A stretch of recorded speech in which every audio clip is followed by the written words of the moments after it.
हरे कृष्णा, राधे राधे भक्तों, स्वागत है आपका हमारे चैनल शिखा भक्ति धारा में। आप सभी लोगों को कार्तिक स्नान यानी कार्तिक पूर्णिमा की हार्दिक शुभकामनाएं। कार्तिक पूर्णिमा पूर्ण हुई और कार्तिक स्नान भी। अब कार्तिक पूर्णिमा के बाद अगले दिन चिड़ा चिड़ी की कहानी सुनने का बहुत ही महत्व होता है। इस कहानी को कार्तिक माह की पूर्णिमा के अगले दिन प्रतिपदा को ही सुना जाता है। आइए इसको श्रवण करते हैं। एक बार की बात है, 4 चिड़िया थी। वो चारों ही कार्तिक का स्नान करती थी। प्रतिपदा के दिन उन्होंने सोचा कि खिचड़ी बनाते हैं। सभी ने मिलकर घी, चावल और दाल का जुगाड़ किया और खिचड़ी बनाई। सबने सोचा कि पहले नहा कर आते हैं, फिर खिचड़ी खाएंगे। पहले एक चिड़िया नहाने के लिए गई और नहाकर जब आई तो उसे बहुत तेज से भूख लगी थी। बाकी चिड़िया अभी आई नहीं थी, तो उसने सोचा कि खिचड़ी की भाप ही खा ले।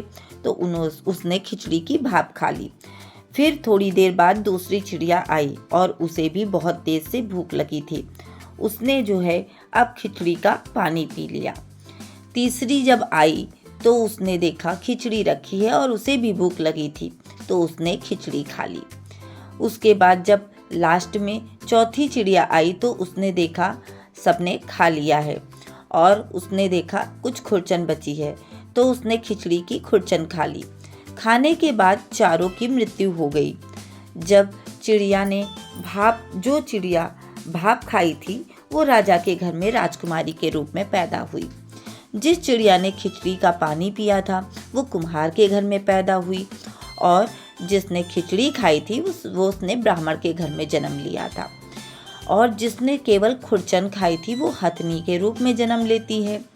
कुम्हार की लड़की राजा के यहाँ दासी बन गई थी।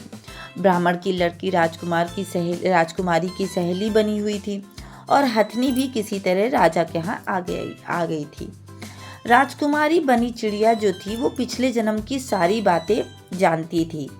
एक बार राजकुमारी का विवाह हुआ तो उसने राजा से कहा कि मैं अपने साथ इस दासी और अपनी सहेली को ससुराल अवश्य ले जाऊंगी। तो राजा ने कहा ठीक है, ले जाना। राजकुमारी फिर भी नहीं गई। तो राजा ने पूछा आखिर क्या बात है, मैंने तो सबको जाने के लिए कह दिया, फिर भी आप नहीं जा रही हो। तब राजकुमारी ने कहा कि इस हथनी को भी मेरे साथ भेज दो। लेकिन वो हथनी तो जाने को तैयार ही नहीं थी और ना उठी थी। तब राजकुमारी ने चुपचाप जाके उसके कान में पिछले जन्म की सारी बातें कह सुनाई, जिसे सुनकर हथनी तुरंत ही उठ जाती है। ये सब राजा देख रहा था और सोच में पड़ा था। राजा ने सोचा कि ये क्या है।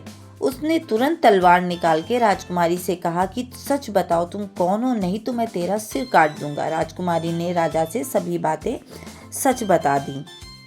पिछले जन्म की सभी बातें सुनकर राजा बोला कि यदि कार्तिक स्नान का इतना महत्व होता है तो आज से हम भी जोड़े में कार्तिक स्नान करेंगे, दान पुण्य करेंगे। इस प्रकार से कथा पूर्ण हुई। तो आप सभी लोगों को वीडियो में दी गई जानकारी अच्छी लगी हो, कथा पसंद आई हो तो प्लीज़ वीडियो को लाइक करना, शेयर करना व सब्सक्राइब करना बिल्कुल ना भूलें। राधे राधे।